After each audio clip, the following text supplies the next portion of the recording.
finished behind me. How in the world they graduated, I don't know, but they made it. So through sports and some mentorship of my big brother to get me through high school, I knew I had to do something else. And for me, my mentality of there was no way I was ready for college. I knew it was absolute failure. Because growing up in elementary school, I remember sitting in school thinking, I wish I was one of the smart kids. I didn't realize those smart kids were the ones that were at home doing homework. They had parents involved. They had people holding them accountable. And I didn't have that. I just figured either you were smart or you weren't. And I almost took it as it was my destiny to be one of the dumb kids and just get by. So one day I was working for the city of Allen Park in my senior year, and I thought, I'll just go into the military. And of course, like any other athlete playing football, wrestling, I was like, oh, the Marines, that's it. I want to go into the Marines. I want it rough, tough, and I want the absolute challenge. And I remember there was this old man named Ed Stoll, and he came up to me and he told me, John, what are you going to do after high school? Marines, that's it. And he goes, let me tell you about my time in the Air Force. He goes, I lived in an awesome dormitory, and we actually had a beer machine in our dormitory, just like a Coke machine. So you can get beer anytime you want. So high school kid, I was like, man, that sounds like a great time. So off to the Air Force I went. And I went just to have fun, maybe learn something. And but I did have a sense of I wanted to serve my country. And so when I went to the recruiter, I took the ASVAB test and barely passed to get into the Air Force, again, by the skin of my teeth. And I just told them, give me whatever job you possibly want. I don't care. I just want to do my 4 years, serve my country, maybe learn something, have a cool experience, travel, and let me get out.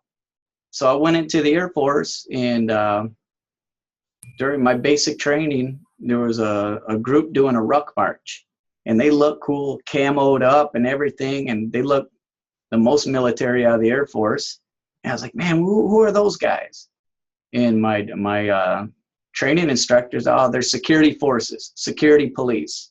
I want that job. And that was a job in the Air Force, guys, nobody wants. Air Force is all medical, technical, all cool stuff. Police? Nobody wants to be police, especially in the military. But I was like, hey, I'm going to give that a shot. It looks fun. And they're like, all right, you're signed up, buddy. We got to volunteer. We got to sucker. And so off I went to security forces. And the Air Force, guys, it was right away. School, learn, books, training. And something changed in my life at that time. It was the first time I wanted to learn, because I wanted to be the best I could at my job. Because the Air Force, it's the military is give it your best. Excellence in all we do, service before self, and integrity first. Those are the 3 core values. And I really took them to heart. Excellence in all we do and service before self. I was like, man, that's for me. And so I was committed to my job. And so I started studying, and I almost had to teach myself how to read, if that sounds funny. I knew how to read words and everything, but I would fall asleep within 5 minutes of reading a book, just because mentally I wasn't conditioned. I wasn't trained to read, just like running. When you first start exercising, you run 1 lap, you're spent. You're about to call it quits. Next thing you know, you're doing 2 laps, 3 laps. You and your buddies are going for a 4 or 5. You're doing a 5K fun run. Reading for fun, I started doing. I started reading books, and I got hooked. And especially when I went on deployments. You don't have much. We didn't have cell phones, and internet wasn't big yet. So I started reading books. And this was I went in 1997 into the military. And so, the military, it's stepping stones. I had a training instructor, Sergeant Ford, said, "What are you going to do next?" Okay, well, I got qualified on this area. Okay, what's next, Airman Briere? All right, well, I'm certified on patrol. What's next? All right, well, I'm going to be a desk sergeant. All right, what's next? It was never be content, so I had to keep going. And then I took it to heart, and part of the building blocks in the Air Force and promotion was, do you have education? And I knew I had to get education. And so the light bulb clicked in, maybe I'll go to college. And I started taking one class at a time. I remember I took history, and I was like, I know history. History is great. Oh, man. Read. And that was a tough class. I got through with a C. And I was like, oh, man. And so I had to condition myself. And as I was in the military, I spent 10 years in the military. And, originally I went in for 4, and I extended to go for another year because I got orders to Italy. Tough me, go live in Italy for 3 years. And then when I was in Italy, I met my wife, and who's not from Italy, she's from Mexico. And we got married, had kids, and I was like, well, I need a job. Got to support my family. So I ended up doing 10 years in the Air Force. And during that 10 years, I ended up getting my bachelor's degree from Wayland Baptist University out of Plainview, Texas. And I had hit that point where I had met all my goals in the military. I had got my degree, traveled, and served my country. And a great aspect that I had is I learned a job, security forces, and I had a security clearance, which is huge, guys, in federal law enforcement or any federal job. And that security clearance allowed me to get a job through Department of Energy. And I did the exact same job I did in the Air Force. I went and worked through as a contract at B&W Pantex in Amarillo, Texas. And it was a great job. I did it for 3 years. And during that job, they did assembly and disassembly of nuclear weapons, and I was security.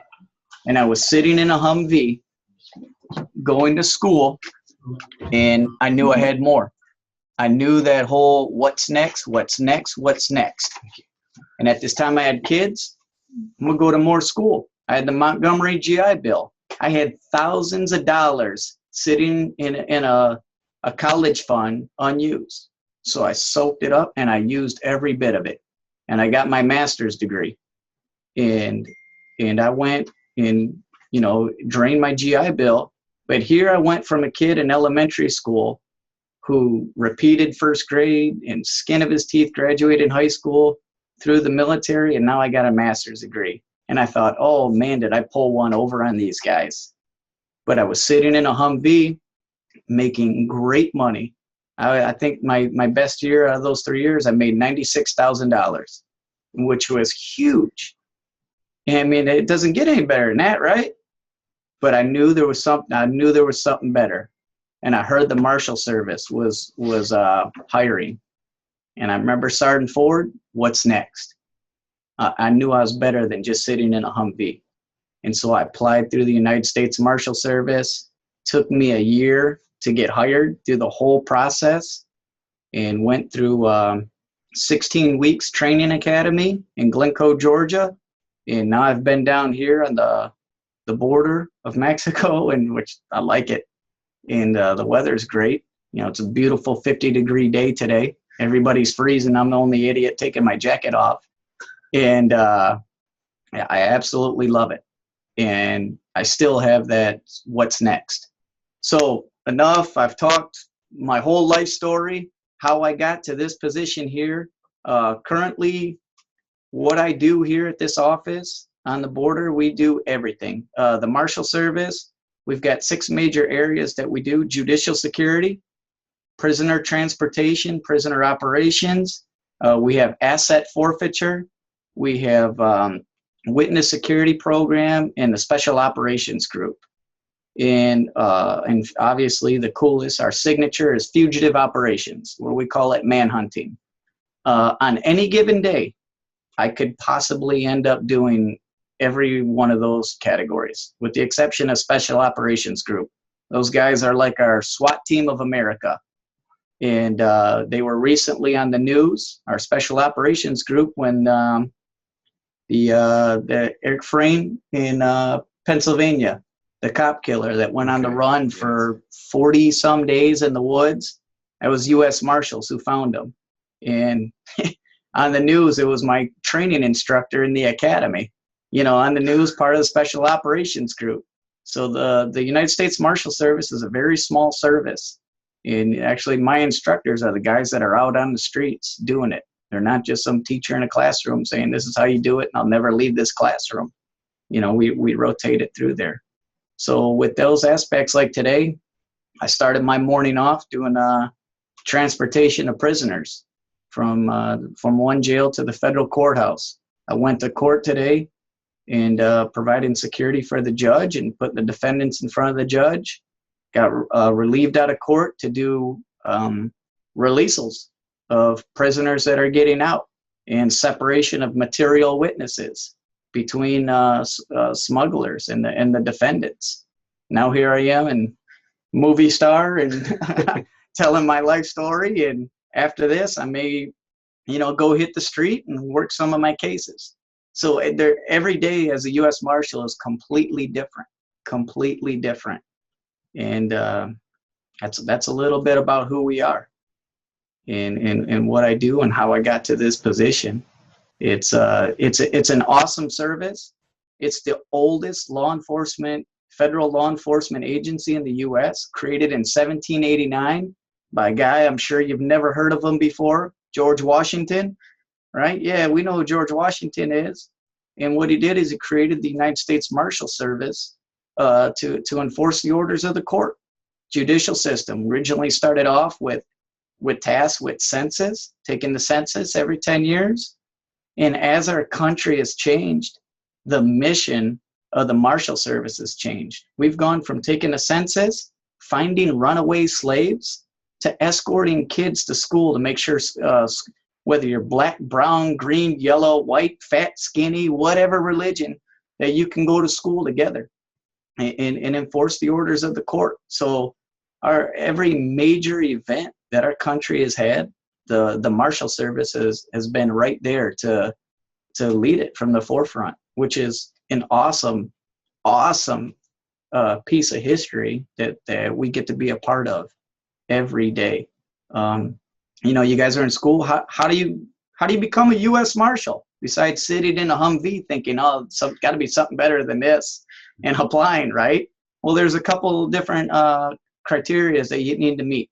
One, you need to be 21 years of age, either have 4-year degree, military experience, or local law enforcement experience. Pass a background investigation, go through an oral board, interview process, and physical fitness standards.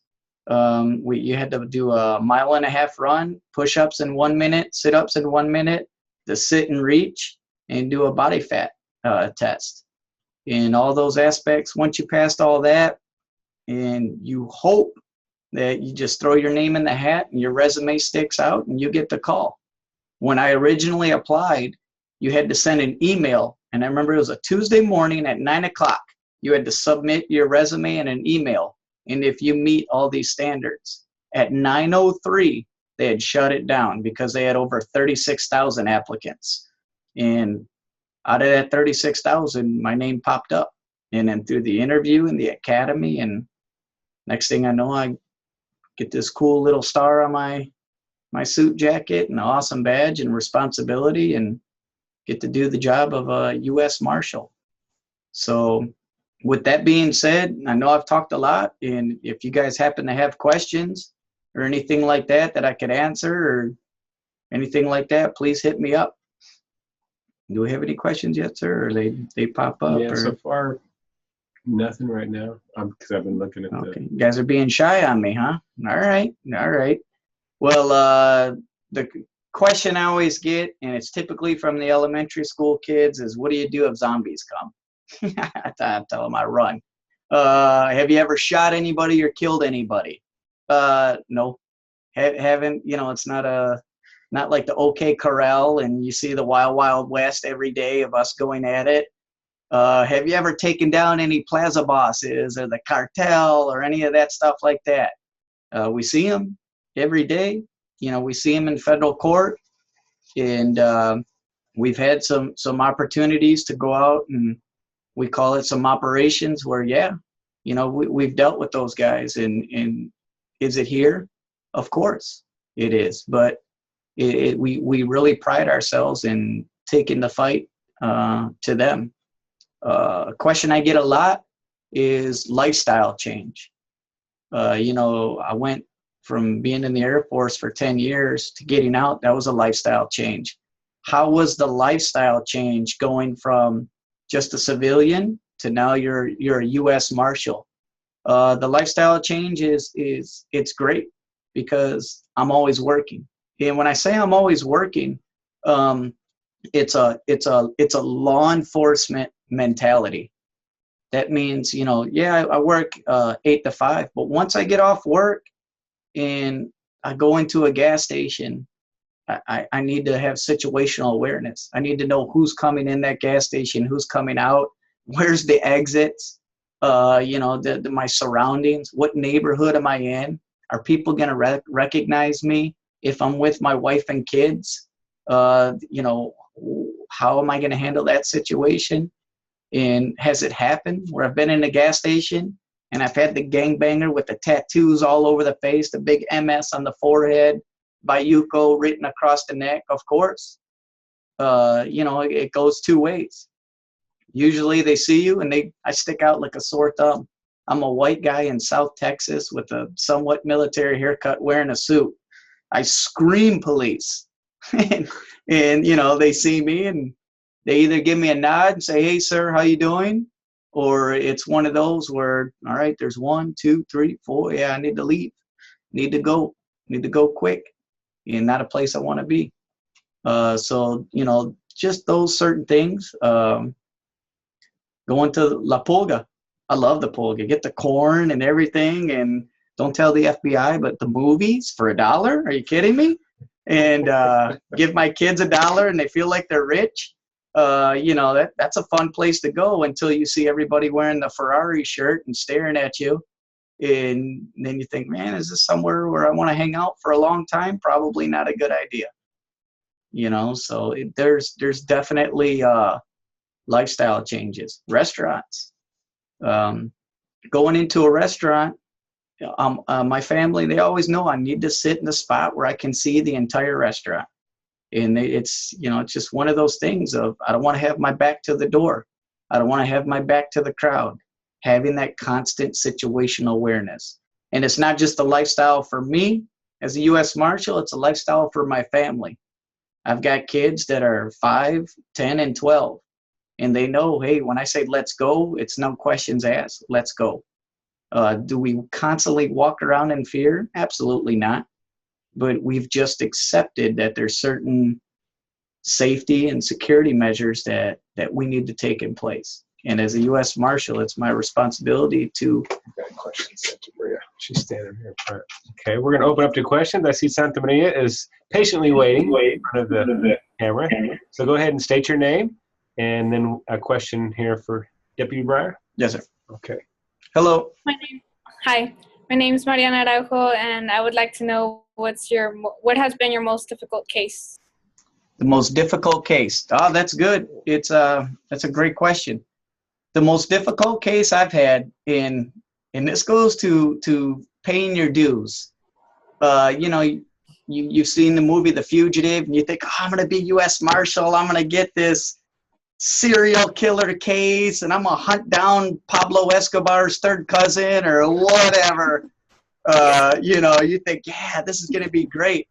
For me, the most difficult case is the guy who got 30 days probation that he didn't report to his probation officer, and I need to go find him. And he's an illegal immigrant, but they think he might be still here on this side. And I need to work that case as if I'm working a case where I'm finding some cartel boss or some child molester or a killer. And to have the patience and the drive to take care of a case, it's so easy to be like, who cares? Probation, whatever. but it's a case that's assigned to me. And if I work that case the best I possibly can with due diligence and showing that I can work it and beat it and get that fugitive, then I get the bigger cases. So it's kind of a backwards answer.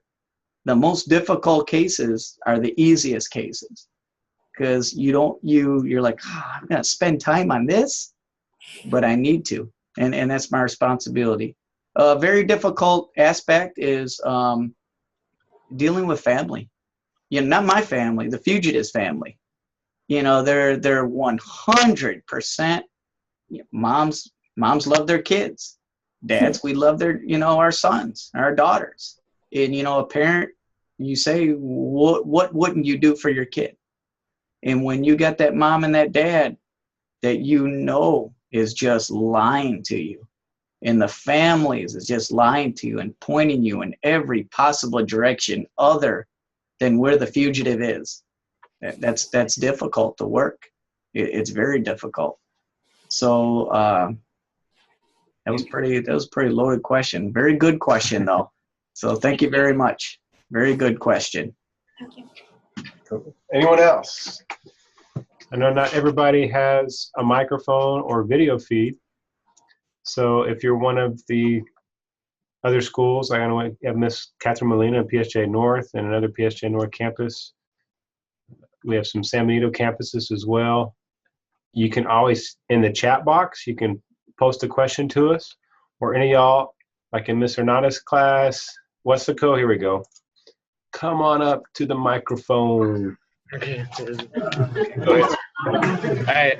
How's it going? Good. I'm Rico Avila. I was just wondering, what are your vacation days? Like, when do you take vacation? Yeah. Do you have time off or no? Yeah, man, I got time off. Are you kidding me? Yeah, it depends on how many days a year you get, depending on how new you are. It starts off from 12, and then I think I'm up to like 21, and then definitely it helps out being a veteran. You get more points, and depending on your grade and pay, you accumulate more vacation days. But I get vacation days, sick days. It's the works.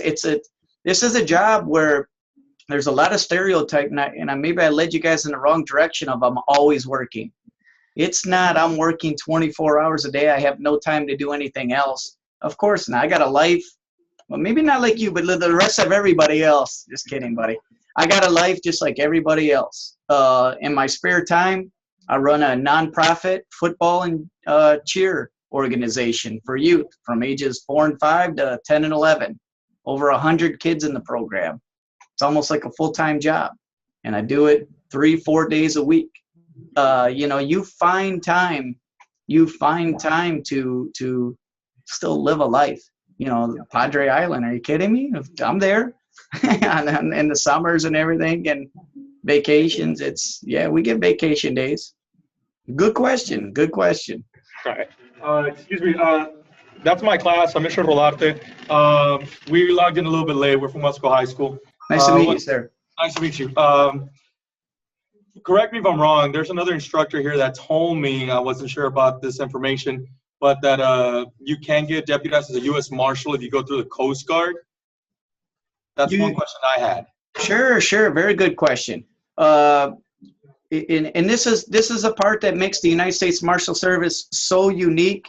Is we're federal, right? We're deputy U.S. Marshals, and when we work a case or we work in the community, we do deputize other law enforcement agencies, especially down here. It's called a task force.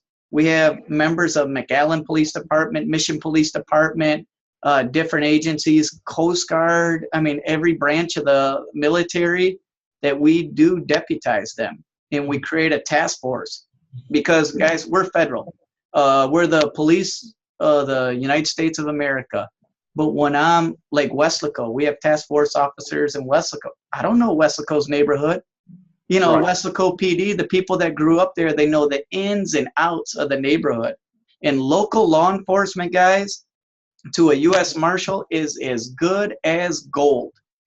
It's huge. And we've had guys that were local law enforcement, found their way on our task force, and then got hired as a deputy U.S. Marshal. So, Okay, yeah, I wanted to clear that up because the impression that I had gotten from the other instructor and the impression that our students got was that at 18, let's say right out of high school, you join the Coast Guard, and he was saying that, you get deputized through U.S. Marshals and basically have a job with U.S. Marshals, which to me, federal employees usually have to be 21 or even 23 years old. sure. So to apply. So that's what I wanted to clear up now that I have the opportunity to speak with you. Absolutely. If somebody is on our task force and they're deputized, they're working under the blanket of the United States Marshals. They're not Right. getting paid by the U.S. Marshals. They still belong to whatever agency that they work for. Okay. They're just working under our guidelines and under our authority.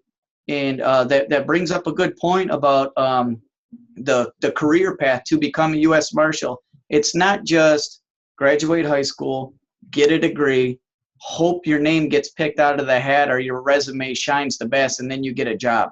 There's so many deputies that have gone through Border Patrol, went through Customs, and then came through to the Marshal Service, or worked at local law enforcement, county sheriffs, and then applied through the Marshal Service, military. There's so many different avenues that really help to get hired on. And but you were right about the age, the requirements to become a deputy U.S. Marshal. The age is 21. All right. Thank you, sir. Very good question. Thank you, sir. A degree, or how many years versus a degree? Like, they stay at 18, they work 3 years in the Coast Guard. Sure. So they wouldn't need a 4-year degree, or No, with that brings up a good question about the combination of experience to become a U.S. Marshal, whether it's a 4-year degree, military experience, or law enforcement experience. You can actually have a combination of all three. You could have an associate's degree, be in the Army Reserve, and be a peace officer for County Sheriff's Department. And they'll look at all three of those, and all three will have weight in your experience in getting onto the Marshal Service. It's not just, okay, you have to have at least 6 years military, you have to have a bachelor's degree, and you have to be top cop at Huck and Buck Town, whatever. It's your experience and a piece of everything. We've got deputy marshals have no law enforcement experience, no military, and they have a 4-year degree. We've got marshals that have only military experience. We've got marshals that only had local law enforcement experience. And we've got marshals like myself. I got education, I had the master's degree, I had the military, and I had law enforcement experience in the military. So it all adds up. So it makes, there's not one single road to get to becoming a U.S. Marshal. Good question. We have a question right there. Oh, she got it. Go Hello. ahead. Hi. My students want to know what your salary is and what kind of benefits you receive. Good question. Good question. What high school? Hey, why these kids? Hey. Okay, my salary. Everybody starts off at a different pay scale. We call it GS7. We start at GS7 or GS9. And I believe I started off at, it was rough. It was $43,000 a year, $43,000 a year. And I remember I had a job with Department of Energy where I was making 96, and I had to sell it to my wife of, hey, we're about to go through some tough times. And I went to 43 a year. Benefits, sick days, where you get sick, you get a certain amount of hours depending on your pay scale and your military experience, or not a military experience, your military time, excuse me. We have health, dental coverage, and there's a lot of areas though that's not covered that are very important. in such as the word of the legal representation and insurance in case I get sued for doing my job. And it's not mandatory. It's not covered by the government, but it's very important to have to be covered against a civil lawsuit, not a federal lawsuit, a civil lawsuit. So those are part of the benefits that we have. And salary, you every year for your first 3 years, you'll get bumped up to a pay scale. So your first year, say you come in as a 5, you'll go to a 7 the next year, to a 9 the next year, to an 11, and then to a 12. And then after that, goes all the way up to 15. Now 15, that's big money. That's the top bosses. When you're a supervisor, you'll be at I believe it's a 13. And typically they make around about guessing 100,000 a year. Right now I'm a 12.2, and so I'm making around the 70s, 80s, and so it definitely pays well. There's no doubt about it. It's a very good job. Very good job. Okay, so they want to know how much time it took you to get from the bottom to where you're at right now. Okay, 4 years. I've been a U.S. Marshal for 4 years. So remember, I started off at 43, and then it took me about 4 years to basically double my salary. So it was fairly quick.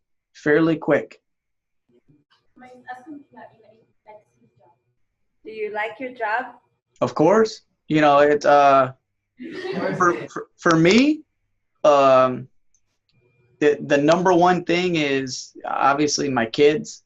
My kids think I'm the coolest thing since sliced bread. I get a cool badge. Dad carries a gun. He wears a suit, all that cool stuff. There's nothing that I've experienced of knowing there's a fugitive in the house, knowing this guy is a gang member who's committed murders, willing to shoot it out, and I'm stacked in a line with other marshals, and we're all fighting to see who wants to go first to go through the door. No, I'll go. Yeah, you go. No, I'll go. It's my turn this time. Knowing that we're gonna go in there together, like brothers and sisters, and get this guy off the street. That adrenaline rush, that sense of responsibility, capped with fear, and just every normal feeling that you have I've never experienced anything like that. And to experience that and then want to go back and do it again and want to go to the fight and get up front, man, what a cool job. Now, don't get me wrong, guys. I stand in court next to a judge while they're having court hearings, fighting to stay awake, pinching myself of just, oh my gosh, this day is the longest day. I'm standing in court all day, or I'm doing releasals all day, paperwork. Testing. Sucks. But there's some cool times. There's some times that aren't so cool. But do I regret taking this job? Absolutely not. I think it's one of the best moves I've ever done. Very good question, guys. What was it? If I ever what? You ever get scared? Sure, of course. If you're completely numb to your law enforcement instincts, and we call it, getting scared is man, there's a possibility that this could go bad, not for you, but for your teammates, for your fellow marshals.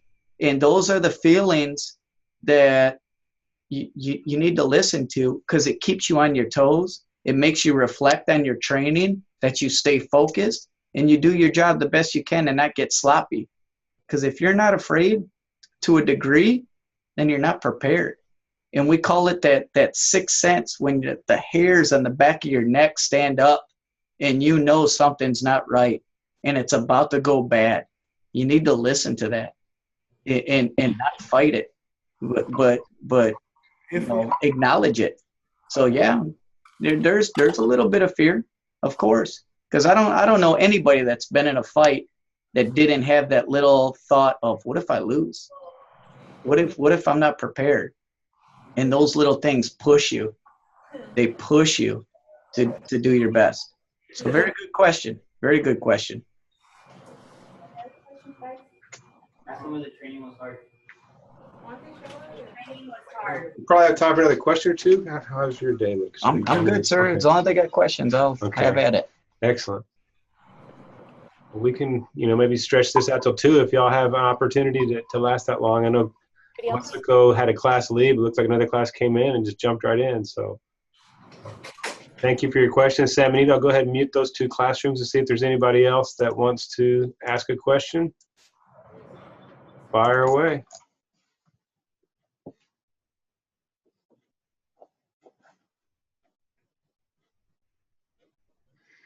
I know you don't have any typical days, maybe while we're waiting for them to think of a question, but you said you sometimes will follow a judge, and how many, tell us what that's like.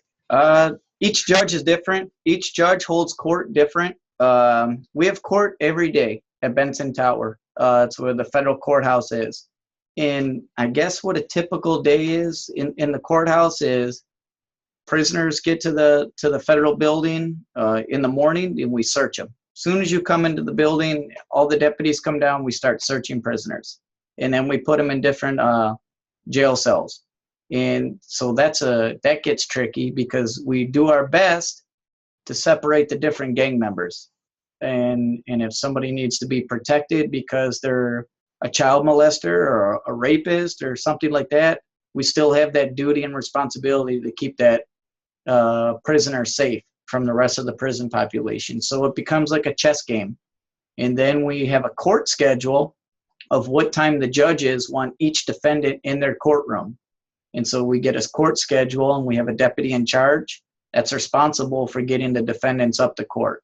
Now, getting them up to court is different for every judge, because some judges want no handcuffs, 0 handcuffs on the defendant in the court. Some want handcuffs, leg irons, belly chains, and a padlock. So one judge wants only the right hand free. One judge only wants leg irons. So each judge is different, and we have to know the likes and dislikes of each judge. But once we get in court, we're responsible for the typical, all rise. We keep order in the court of no talking, no hats, just basic etiquette of the court.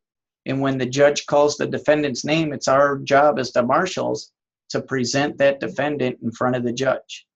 And once that defendant is done in front of the judge, we take them back down to the holding cells, search them before they leave, and put them on a van or a bus and send them back to their facility that they came from.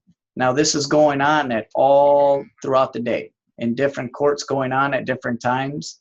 You may be in a trial, and you may be standing in court for 6 or 8 hours. That's a long day.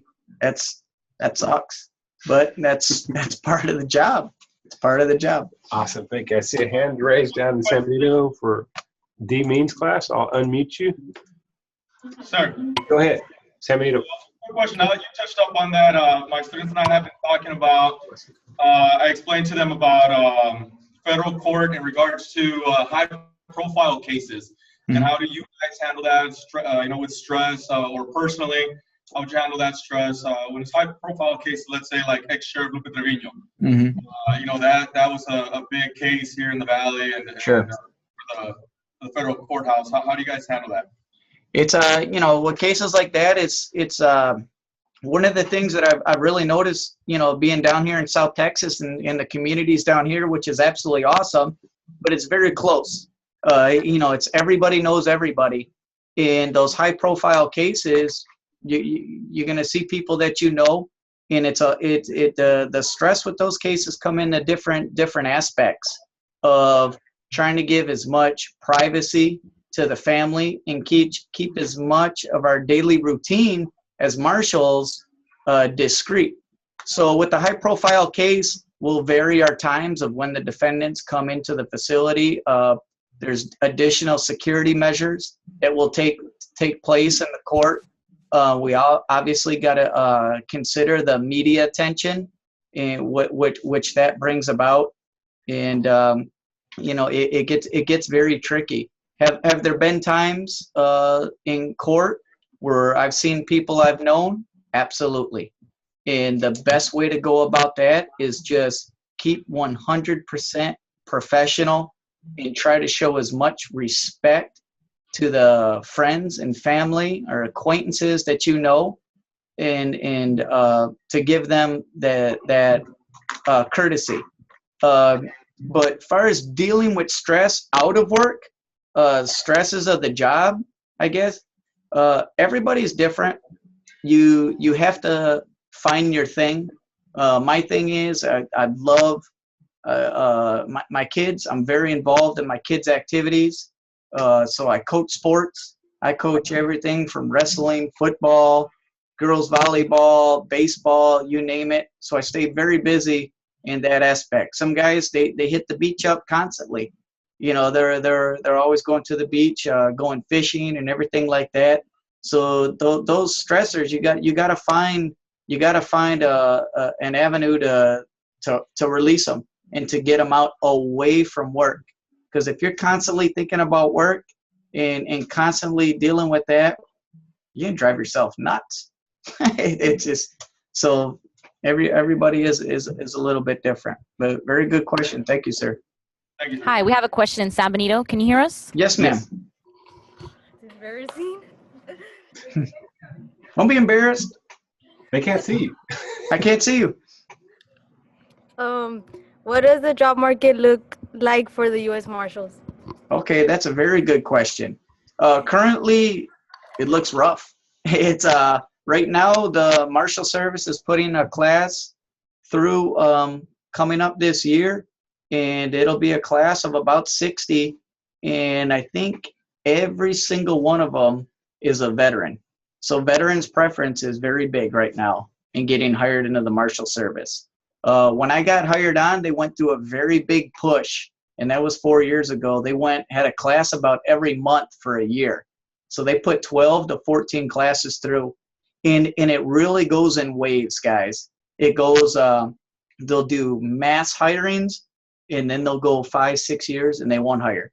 And then they'll do it again, 5 or 6 years, they won't hire. So it's very important if you're in between one of those waves and you still want to be a U.S. Marshal or any other law enforcement agency, keep having at it, building that resume and building up your career. Don't just be stalemate and have idle time waiting for the job to open.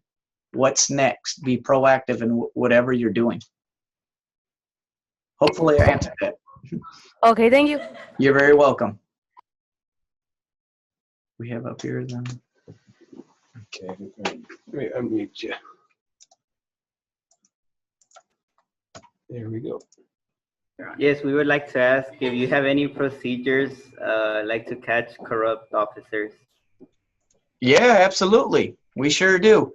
Does it happen? Absolutely. Unfortunately, it does. Corrupt officers. And you ask a procedure, very simple procedure. When I arrest somebody, typically, after the chase is done, they're in the car, and we start shooting the breeze. Hey, man, you got kids, you got a girlfriend, where are you from? Oh, I know that town. Oh, where'd you go to school? And building rapport. And then we're like, where'd you done time? Oh, I used to be in La Villa. I spent time upstate. Oh, La Villa, I know that place, yeah. And so you start building rapport and be like, oh, man, there's some dirty officers there, huh? Yeah, I know. And, man, criminals, they love to talk. Every single one of them. So our procedure is not become friends with these guys, but give them that opportunity to give us information. So that's the best procedure right there, is listening to these guys that are getting picked up.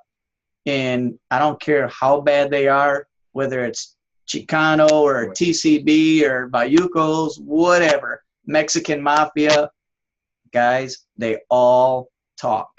At some point in time, they all tell on each other. Every single one of them. They'll lie to you and say, no, we're brothers, we're together for life. If it's going to get them 5 to 10 years off their sentence and they think they can do it away without the rest of the gang finding out, they're going to talk, and they all do it.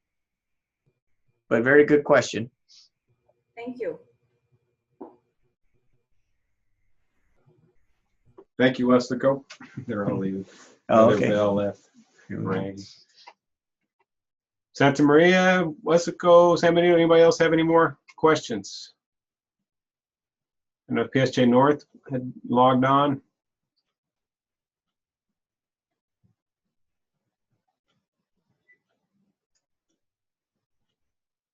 Yeah, sorry about that, guys. We switched our classes. It's between classes, third and fourth period. So my new class will come in a little while. Thank you for sharing with us your story, sir. No, thank you very much. We appreciate it, sir. Thank you.